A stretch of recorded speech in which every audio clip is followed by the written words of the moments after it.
Good morning and welcome to the First Unitarian Church of Cincinnati. And I'm going to take my mask off for this.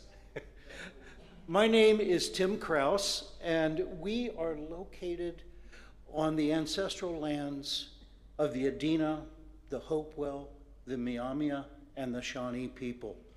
Our urban community welcomes all with love, supports learning and spiritual growth, serves our wider community, and works for justice, equity, and inclusion. We're glad you're here with us, whether in person or virtually. This morning we have a very special program, and this is a service that was prepared for us by the Unitarian Universalist Association staff and the Reverend Susan Frederick Gray, who is the president of the Unitarian Universalist Association. Those of you may know that we had the General Assembly of the UUA this last week, actually 2 weeks ago now, I guess. And that was a gathering in Portland, Oregon, and it was the national meeting of the Unitarian Universalist Association. And some of us were fortunate enough to attend that either virtually or in person, and I was one of the lucky ones that got to be there in person. And it was truly an inspiring event, and every year we get recharged by the UUA and going forward with our faith. So this morning we have a service that is called Woven in a Single Garment of Destiny. And what this is about is broken and repaired relationships, which is something all of us need to be thinking about. And so this service is going to challenge us to look deeper into one another's lives so that we can seek the divine in all of us. So let's enjoy this service and take it to heart.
You are a miracle in motion. I greet you with wonder. In a world which seeks to own your joy and your imagination, you have chosen to be free every day as a practice. I can never know the struggles you went through to get here, but I know you have swum upstream, and at times it has been lonely.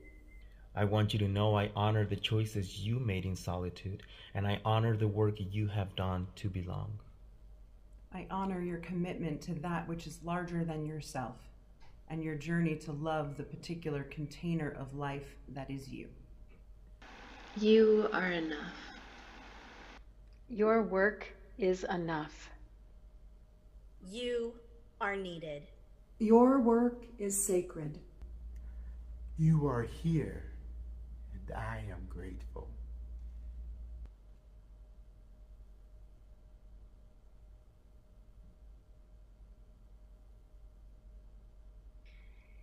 You are enough. You are needed. You are here, and I am grateful. If you are experiencing this worship service in community, I invite you to greet one another using one of those phrases or a similar phrase. You might be opening up the chat and chatting it to the whole group or to someone you know. You might be leaving it in the comments. If you are sitting on your couch with someone, you might turn and say this to them. You are enough. You are needed. You are here, and I am grateful.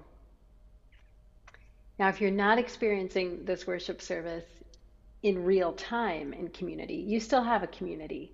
So feel free to pick up your phone and text someone these words or DM someone these words. Pick anyone who you want to say these words to. You are enough, or you are needed, or you are here and I am grateful. And if it's you who needs most to receive these words, say them silently to yourself, or imagine all of us saying them to you. You are enough. You are needed. You are here, and we are grateful. Please greet one another.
I always hesitate to call people back in for a service, but this is obviously one of the wonderful times and wonderful things about our congregation is that once we get a chance to greet each other, it's hard to stop the greeting. And that's a wonderful thing. But we still have a service ahead of us. So let's sit back and enjoy that as we enjoy this in our community here.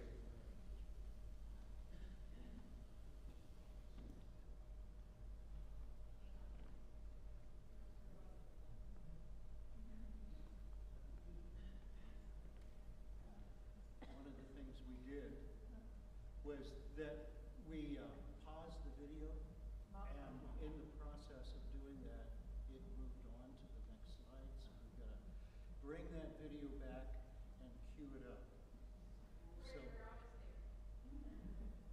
almost there. So, yeah, I'm not going to entertain you, but if you will wait patiently, we will be back. Thank you for your patience.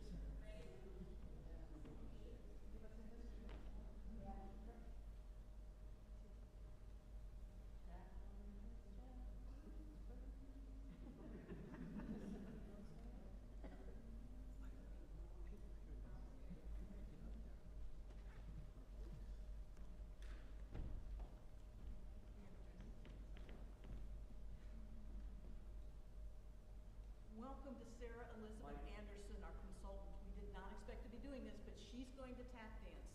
How's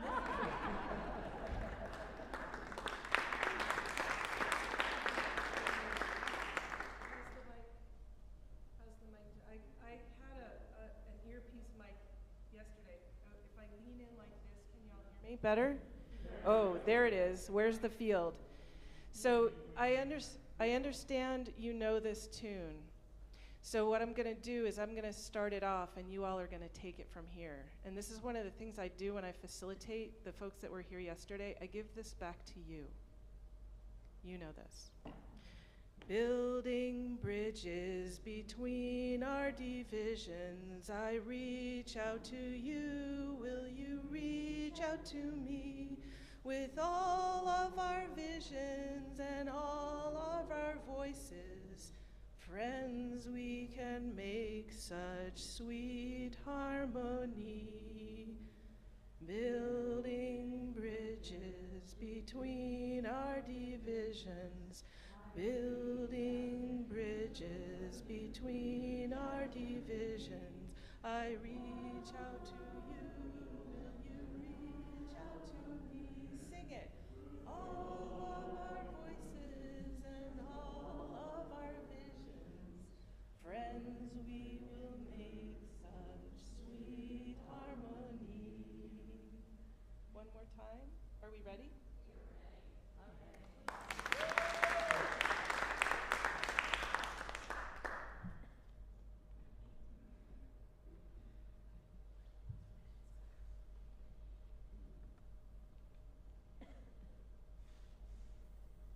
When I was younger, I enjoyed using multiple colors of embroidery floss to create friendship bracelets. Remembering the act of pulling each string into the other reminds me of the relationships we build together in our congregations and our wider association. Though our theologies, identities, and lived experiences vary, we choose to come together because we share a common vision. And just as when one of the threads fray a little and I gently pull it back into the pattern, so too do we call each other back into relationship when we inevitably fail to live up to our principles, values, and covenants. Friends, beloveds, may the light of our chalice illuminate the paths we're on and remind us that though our paths are many, we travel side by side, for our dreams and goals are woven together.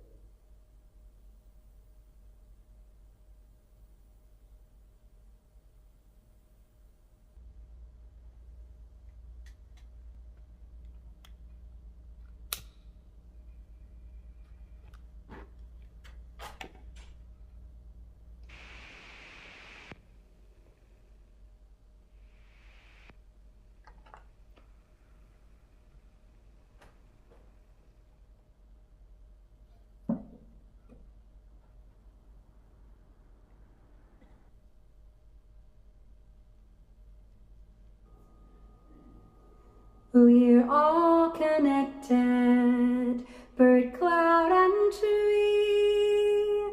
We're all connected, earth, wind, and sea. Woven in a single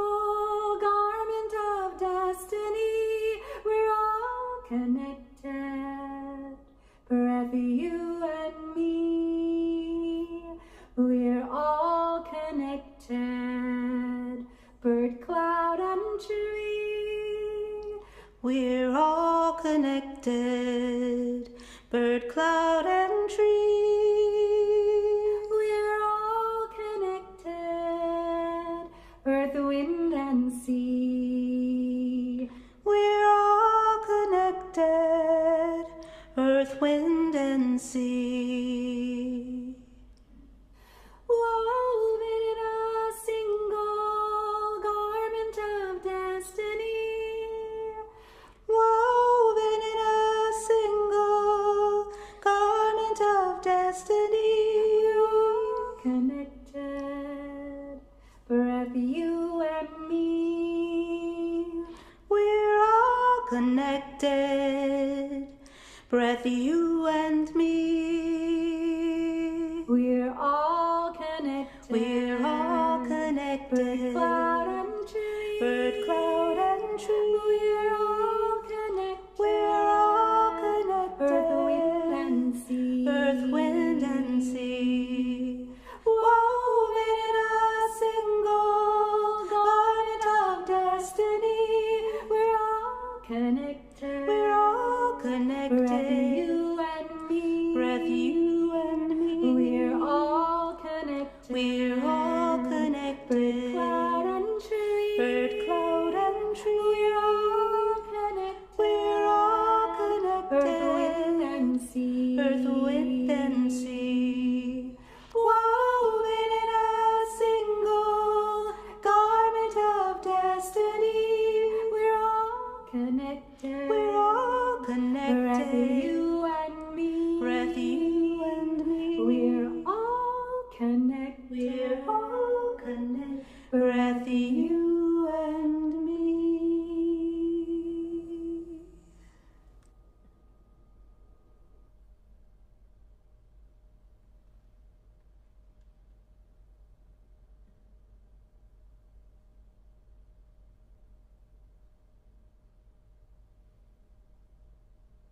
Hi. So, Sage. In Unitarian Universalism, we talk about how we are all connected. And when I say that all people in the world are connected, what do you think about that, or what does it bring up for you? I think it brings up like if everyone's connected, like on the ground, like how trees is touching, like if one tree's here and one tree's there. Right. So even though we can't tell that the roots of trees are touching, they're still touching and they're still connected.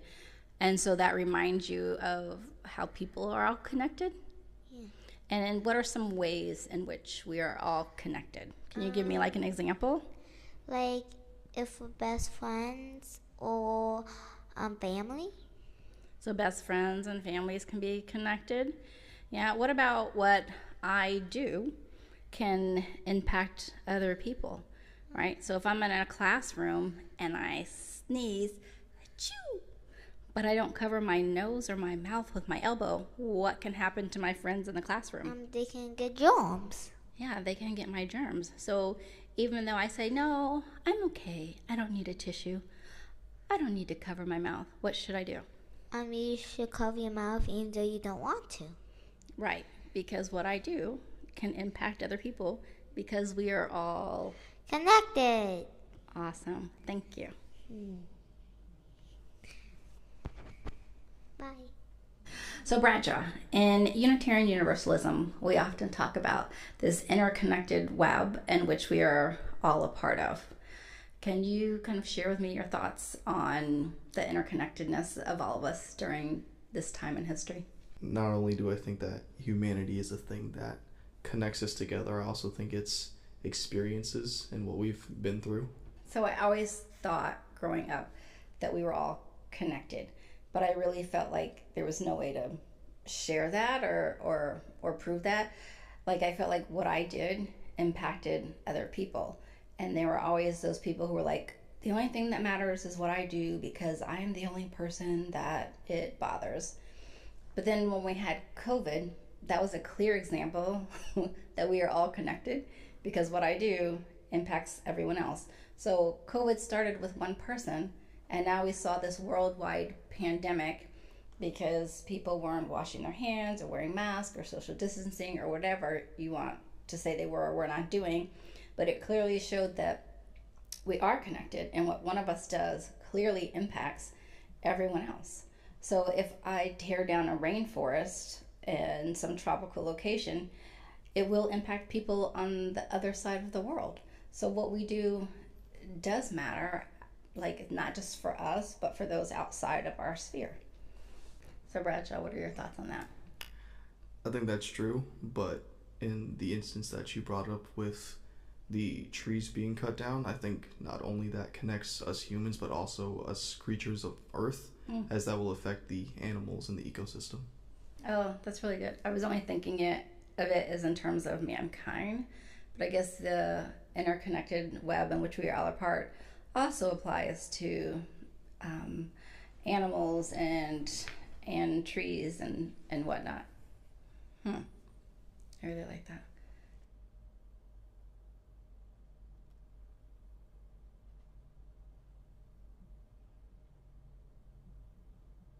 A beautiful quilt hangs on the wall in my home office, where I now spend so much of my time, including taping many of my recordings. It was made by Unitarian Universalist Jennifer Centric, then a member of the First UU Church of Youngstown, Ohio, where I served as minister. I hung it up early in the pandemic when I realized that little office would be the place where I would spend most of my days. The quilt brings me joy. The cacophony of rainbow colors signify welcome and inclusion. Each triangle brings its own bright beauty, a celebration of the individuality of each person. And there's a whimsical line of stitching that runs throughout and along the quilt's border, bringing a feeling of playfulness and the joy that is present in belonging. As a whole, the quilt reminds me of how we are all stitched together, an expression of our fundamental interdependence. If there's one thing the last 2 years of pandemic have taught us, it's the reality of our inescapable interconnectedness. Experiencing wave after wave of COVID-19 spreading quickly across the globe reminds us that our lives are inextricably woven together. Early in the pandemic, we learned to wear masks, understanding that I wear my mask to protect you, and you wear your mask to protect me. We rely on one another, and we can act to protect one another, or our actions can put each other at more risk. As Unitarian Universalists, we have long articulated the importance of interdependence. We name it in our principles. We know it from our understanding of science and biology. And we understand it as Universalists who reject ideologies of supremacy rooted in notions of the saved and the damned, instead embracing the worth and dignity of every person and the knowledge that no one is outside the circle of love. We know we belong to each other, and we belong to the earth and the web of creation itself. So what does this reality of our interdependence mean for our theology? Well, it's reflected in one of the ways we describe Unitarian Universalism. We say we are not a creedal tradition, but a covenantal one. We don't have a creed which all must profess. We don't all believe the same things about the nature of God or gods, or even share the same religious background. But what does bind us? The promises we make to one another about how we will live together in community and how we will live together in our larger world. You see, as Unitarian Universalists, a far more important question than what do you believe is how are we to live? And we answer this question through covenant. Covenant is our religious response to our fundamental interdependence. Because we are interconnected, because we belong to each other, our religious and moral impulse guides us to make promises to nurture the threads of our connection with justice and compassion and equity. Now, early formulations of covenant were understood as among believers with their God. But over the centuries, the influence of Unitarianism, Universalist theology, along with humanism, have reoriented our notions of covenant to be rooted in our relationships with one another, our wider humanity, and creation itself. We are a tradition concerned with the here and now and the conditions of people's lives today. One powerful example of this is how our principles are articulated as a covenant. We covenant to affirm and promote the inherent worth and dignity of all people. We covenant to create practices that nurture justice and abiding compassion into the fabric of human relations. We covenant to join our efforts to work for a world where the web of life is infused with peace, justice, and equity, such that all people can thrive in their wholeness. The Universalists called this aspiration the kingdom of God. Today, we call it the beloved community. Covenant is a centerpiece of our theology because it calls us to practice and live our deepest values and the greatest aspirations we have for ourselves, humanity, and our world. Now, it's not about checking boxes and getting everything right. It's deeply spiritual work. It requires humility, listening, forgiveness, and open-heartedness. Because we are human, we don't live our promises perfectly. But covenant teaches us how to seek forgiveness from one another and ourselves, and it teaches us how to heal and come back together. Covenants are life-affirming and life-saving because the truth is we need each other. We hold each other's well-being in our hands and in our actions, and this is not a burden, but an incomparable gift. It's why we love. It's why we create enduring friendships. It's why someone's art can stir another's heart. It's why we gather in religious community and are deeply held and changed by its presence in our lives. Just like that quilt that hangs in my office, our UU principles reflect our fundamental interdependence and the role that covenant plays as a North Star, a guide for how we live and our commitments.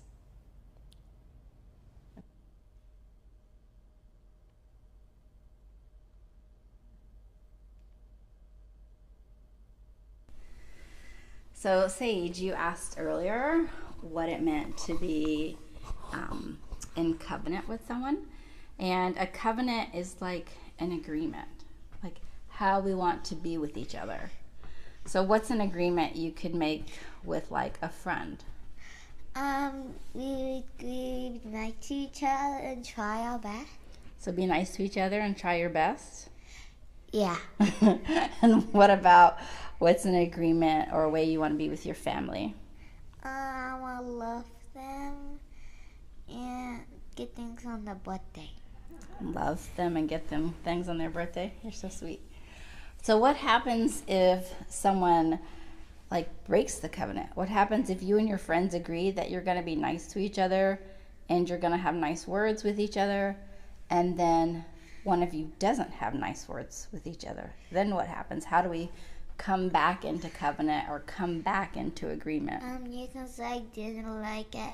That can you please take it back? Okay, so you can ask them to take their words back. Okay, or we can also ask them, hey, what you said hurt me. Can you be more mindful next time about the words that you use? Huh? Okay. So it's not always easy, right? When we make an agreement with someone to keep it. Do you agree with that, or you think it's always easy? Sometimes. Yeah, sometimes. Yeah, so when you were younger, one of the things I said to you is that I would agree and covenant with you to use a nice voice, right? And not yell when I'm upset. But the other day, I was really upset because I was having a hard day. And I went to say something to your brother and sister, and instead of just saying it, Mommy yelled. Was that nice of me? No. No, right? Because I had agreed, right, to use a nice voice, and I yelled, but after I sat and I thought about it, I came back to them and I said, you know what? I'm sorry. Mommy agreed to use a nice voice with you, and I didn't do that. So I broke my covenant with them, right? Yeah. So I apologized and explained that I was having a rough day, but that was not a good reason for me to break covenant with them. And we talked about it, and I apologized, and I said I'm going to try moving forward to use my nicer voice, right? Yeah. Do you think that was good? Uh-huh. And how do you think they felt? I think they felt proud of the mommy. They were proud of their mommy? Yeah. Yeah. And so they said, I'm glad that you recognized and you came to us and you said something about the way you were behaving. But sometimes we don't always notice that we've broken covenant, right? So maybe I came and I'm yelling at you and screaming at you, but then I don't ever come back and apologize. Then what happens? You break the covenant. I broke the covenant. But so could you say something to me about breaking the covenant? Yeah. What could you say to me? I say you broke the covenant. Can you please fix it?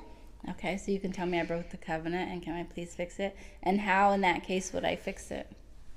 You might say sorry, or sorry I yelled. I'll try to not do it. Oh, that's nice. I'd say sorry I yelled and I'm going to try in the future to not do that again. Yeah. Do you think it's good to have a covenant or an agreement with each other? Yeah. Why? Because if you break it, you learn from your mistakes. Because when you break covenant, you learn from your mistakes. Yeah. That's great advice, Sage. Thank you so much. Bradshaw, when we think about being in covenant with one another, what do you think of? I think of an agreement with peers that allows you to come to a better understanding of each other. So what happens if we break covenant? I know you had a situation with a friend where you all had an agreement about how you treat others, and one of your friends deviated from that covenant. So how do we work on coming back into covenant with one another? I would talk to them, explain to them what they did wrong, try to come to an understanding and work together to figure out a solution. All right, so talking about it. And do you think that when we break covenant with one another that it is possible to come back into covenant with one another? I believe that it is possible, not all the time, maybe. Some people seem to not want to go into a sort of agreement, but for the people who are willing to change for the better, then yes. Yeah, I agree. Like, everyone within that group or within that community must want to be in a covenantal relationship in order for it to be successful. But as you said, if everyone is in agreement with the covenant and works to, uphold the covenant and come back into covenant, then I think it's something that can be successful in a multitude of situations. Would you agree? Yeah.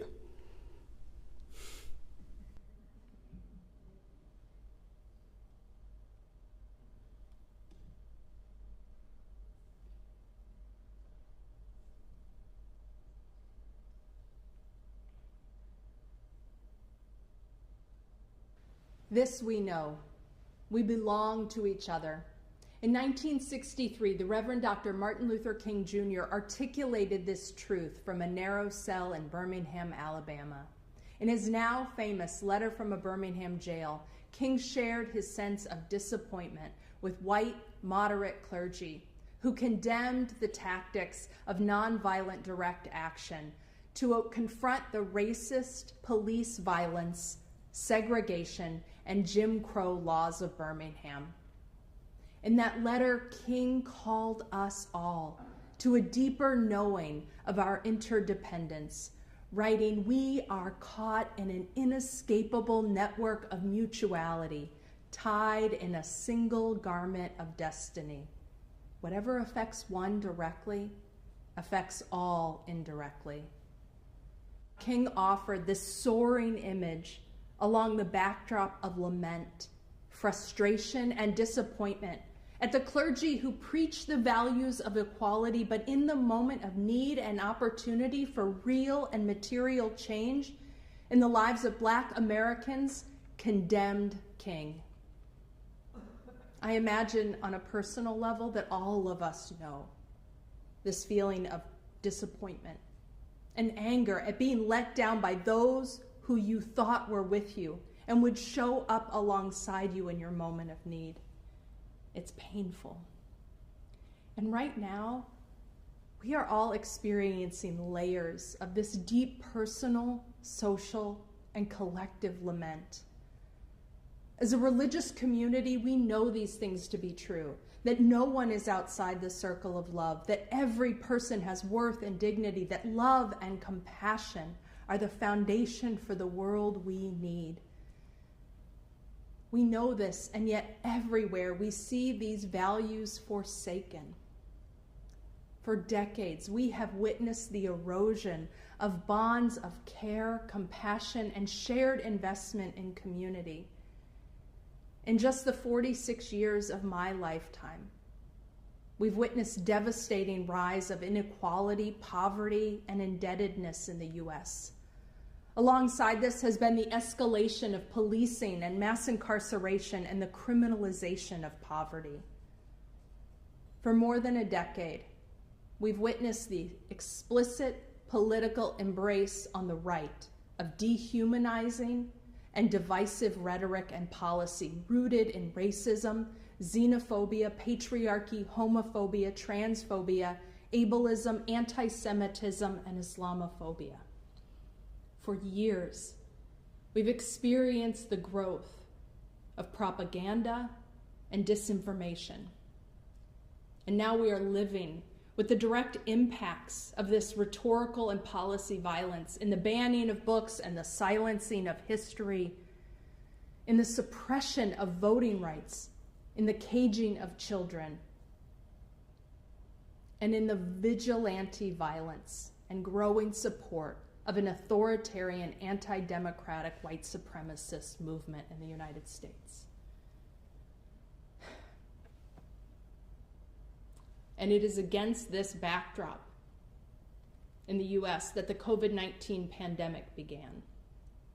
And repeatedly, we have lost ground as we've responded to this virus through individualism, capitalism, and nationalism.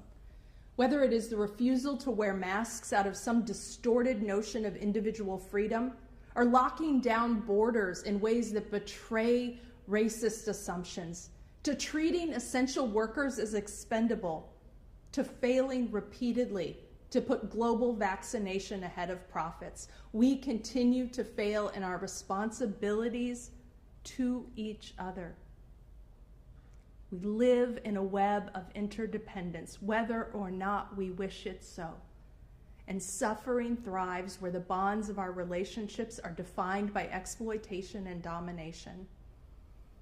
In the US, the coronavirus has thrived along historic and systemic fissures of disparity and racism and poverty.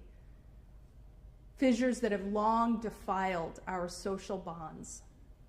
The impacts of these choices is that this virus has taken nearly 1 million lives in the US and caused so much isolation, despair, and trauma for all of us, but especially for those who are already impacted by systemic inequity and oppression. The layers of trauma, the layers of lament are deep. And in our own UU community, we've seen this disparity. We have lost so many young Black leaders, not just to the pandemic, but to the stress of these times. The deep lament is because the crisis of this pandemic, alongside the crisis of global climate change, of which the two are not unrelated, actually creates the necessity and the opportunity to draw humanity together for collective action to save lives and protect the future of our species. But again and again, we've chosen to double down on division, nationalism, profits, and a deadly status quo. Now, to be clear, I'm not pointing back to some golden day that never was.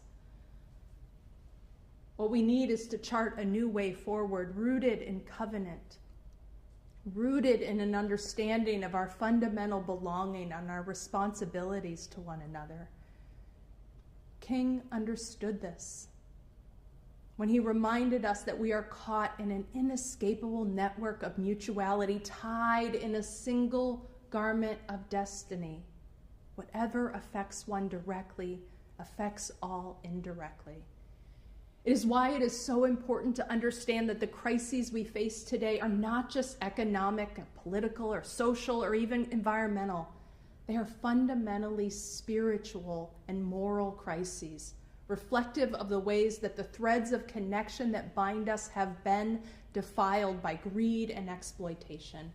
And the tools we need to reweave these bonds are compassion, deep solidarity, mutuality, and care. These are defining times. It matters that we root ourselves in deep care for one another and a courageous commitment to the struggle for justice and thriving for everyone and for our shared future. After all, our religious communities are not social clubs. Our theology, our commitment to covenant is not an intellectual exercise. It is a call to a way of living and being. It is a call to action.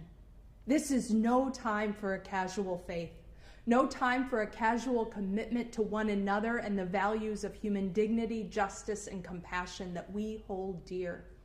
And this is no time to go it alone. Practicing covenant reminds us that it is an act of faithfulness to continue showing up for and with one another. It is an act of faithfulness to continue to center care in how we live in the midst of division. This is a time where we need greater courage and greater solidarity and a deeper commitment to the well-being of all people and all communities. We need investments that address poverty, climate change, and that invest in democracy and in human flourishing. Whenever I hear King's words, that we are tied in a single garment of destiny, I imagine humanity as a collection of brilliant stars held together across the fabric of the expansive night sky, holding promise for what can be when we understand that we belong to each other and that we share responsibility for one another. I also remember our own Universalist forebears who believed in universal salvation, but also knew that hell was something that existed here in this life, fostered by systemic injustice. And our work as a people of faith is to love the hell out of this world, to join our efforts to work for a world where the web of life is infused with care, with peace, with justice, with compassion and equity, such that all people can thrive in their wholeness. May it be so. We're all connected, bird, cloud, and tree. We're all connected, earth, wind, and sea. Woven in a single garment of destiny. We're all connected, breath, you and me. We're all connected, bird, cloud, and tree. We're all connected, earth, wind, and sea. Woven in a single garment of destiny. We're all connected, breath, you and me. We're all connected, bird, cloud, and tree. We're all connected, earth, wind, and sea. Woven in a single garment of destiny. We're all connected, breath, you and me. We're all connected, bird, cloud, and tree. We're all connected, earth, wind, and sea. Woven in a single garment of destiny. We're all connected, breath, you and me. We're all connected.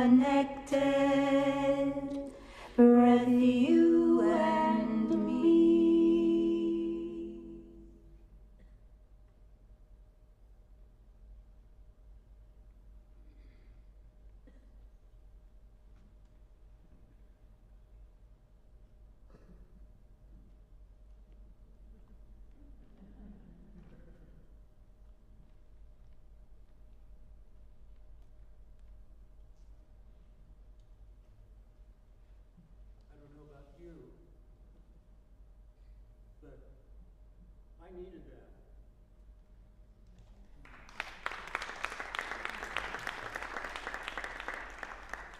And I do believe that we all needed that. And as we read the words on the screen, we're going to close out our service with the extinguishing of the chalice as soon as those words appear. We extinguish this flame, but not the commitment. These we hold hearts until we are given again. As we close our service, Linnea would like to formally introduce Sarah Elizabeth Anderson. Now that we've seen that she can do song and dance, we also know that Sarah Elizabeth is a great communicator and helps other people to communicate. We've been working with Sarah over the past couple of days, and Linnea wants to explain a little bit about that.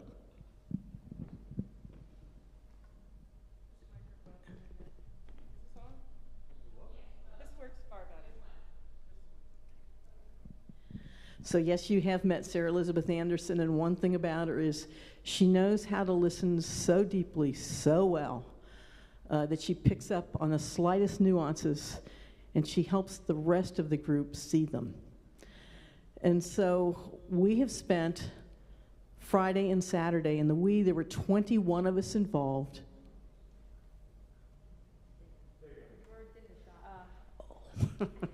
Hi, me. Yeah. So I know we have some visitors today. And the history of this congregation is we are 192 years old. And for 182 of those years, we have mastered conflict. And so we have finally realized it, having just lost another minister to conflict. And we are working on changing our culture. And so, as Tim said, I'm Linnea Lose. I'm part of the Right Relations Task Force that was charged by the board to find a way out of this morass. And early on, it was the members who came to us and said, so many people are hurting. It doesn't matter which side of the conflict you are on. Everybody is hurting. We need to heal.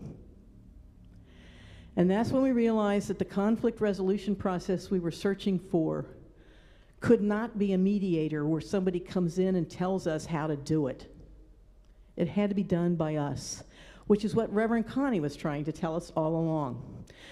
And so we found the restorative circles process at GA, and also through Linda Miltner, who had been through the process. It's a 6-week training, 2.5 hours each night.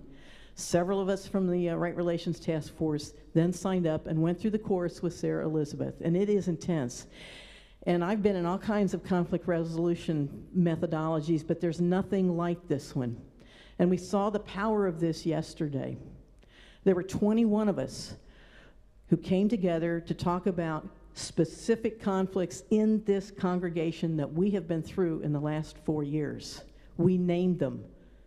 We had people on all sides coming together in tears and in truth, in anger and in community. What Susan Frederick Gray said about covenant, we were a living covenant. Where your chairs are now, we were in a large circle, and we were talking heart to heart. And this congregation, and Cincinnati at large, and I think the nation at large, does not know how to talk truth, not just to power, but truth to one another. And so with that, I'm going to turn this over to Sarah Elizabeth, because she's going to be working with us for the next 3 months. We have like a total of at least 8 opportunities for all of us to learn what is restorative circles and how can we live it, talking to one another. And there are different levels. There's like Restorative Circles Light. It's a 2-hour Zoom. And it goes all the way through Restorative Circles Heavy, Restorative Circles Lived, with a 2-day workshop. And this is not a skill that we are only going to use in this church. This is something we can use in our lives, with our families, with the people we haven't talked to about politics, in the office where there are conflicts that set in, with neighbors, whatever. This is a life skill. And that is why Sarah Elizabeth has asked that the teens also join the adults in this process. So what's the process, Sarah Elizabeth?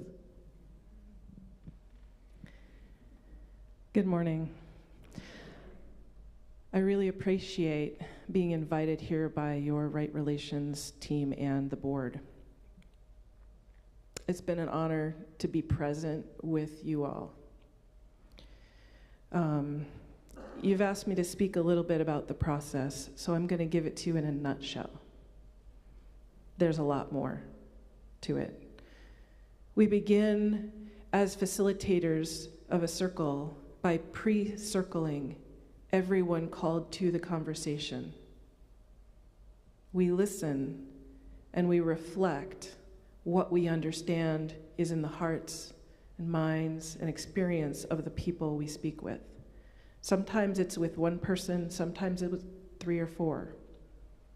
So before Friday evening when I arrived, I had met with, I believe it was actually 20 people. A few couldn't attend because of various scheduling things. I met and understood what was going to be in the room. When we came into the room, I described that we would now hear each other and reflect what's in each other's hearts and souls. And my role as facilitator is to make sure that happened. And when we hear one another, without putting our 2 cents in the middle, it turns out that we have empathy for one another's journey and what brought us to this moment. From this conversation that we have, which is guided by me, but is really owned by the people in the community, we decided on a series of actions, steps to take to make things different. And when I say we, I'm meaning the community. I step back and I've been listening for what do people want to have happen? What do you want to request of each other? What do you want to offer? That plan from the circle will be worked out by your community, not by me. As facilitator here, I am not your judge and jury, which we are so often in our conflict resolution processes, used to having someone from on high tell us what to do. You all will be hearing a calling in for what the next steps are for you all to create the beloved community that's been discussed today. It doesn't end at this plan.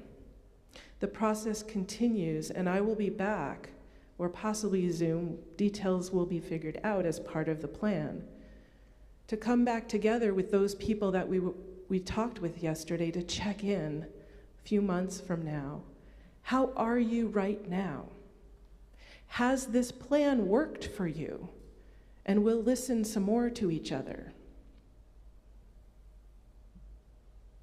We have some choices. We can celebrate. We've learned some things that are new, and I think we've got this. We may go, sort of. This stuff's better. We've got some other things to work on. So we may make a few more items, add a few more things to our plan. We may say, no, I'm still angry, I'm still sad, and we need to hear some more, scrap the old plan, and move forwards with something different still. The idea is we lean into one another and continue to call each other in and work together in a new way, in a way that you have not yet imagined. It's somewhere in the field of how we can be together in beloved community.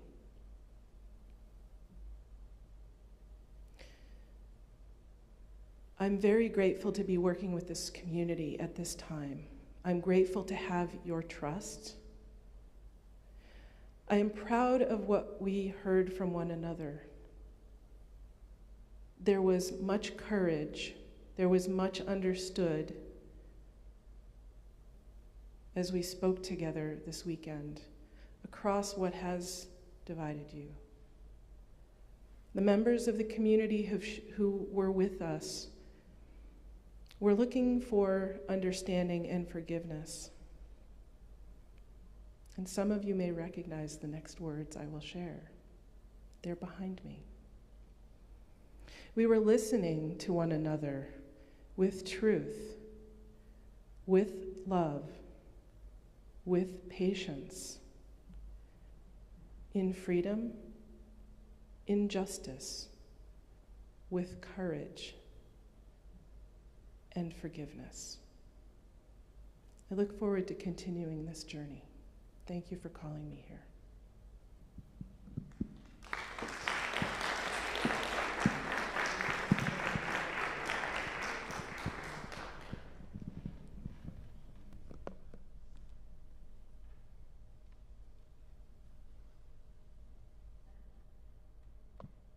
And with that, it's time for coffee hour. And Sarah Elizabeth will be with us for a half an hour, so you can meet her before we have her into the next meeting. So have a good week and have a covenantal coffee hour.